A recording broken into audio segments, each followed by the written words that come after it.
كل شافها ما هي قوتي يملك صوابها الجنايز دمها كون على الخصم من شافها ما هي قوتي يملك صوابها الجنايز دمها كون على اسمع الهريب اللي بغى العش وتعشتها الديابه عزتي للي طمع فيها وجاها عزت والهريب اللي بغى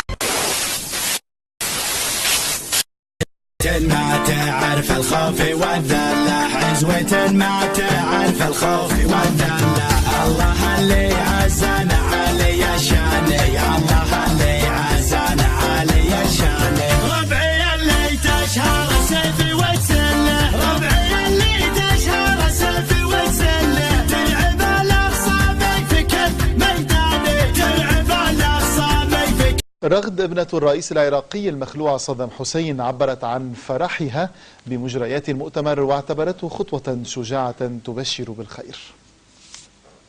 حقيقة شعوري الأخوة كلهم يعني عبروا عنا بطريقة رائعة، متمثل بالأخت عائشة القذافي والسادة اللي كانوا حاضرين بالمؤتمر، ومثل ما قال أخونا اللي كان حاضر أنه في بعض الأحيان السكوت يكون معبر أكثر من الكلام، وأنا سعيدة جدا أنه الأصوات لو تطلع من رغد صدام راح يقولون أكيد لأنها ابنة فلان، لكن لما تطلع من العرب والأخوة في كل مكان من العالم الإسلامي تكون أكثر تأثير إن شاء الله. المؤتمر اليوم شكل نقلة نوعية للدفاع عن المعتقلين، كيف تستشرفين مستقبل قضية المعتقلين وقضية الرئيس الأسير صدام حسين؟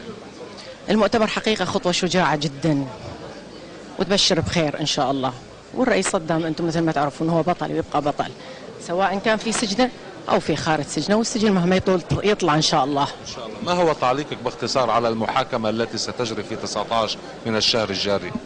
لكل حادث حديث، والأشخاص القانونيين هم اللي يعلقون على هذه الأمور.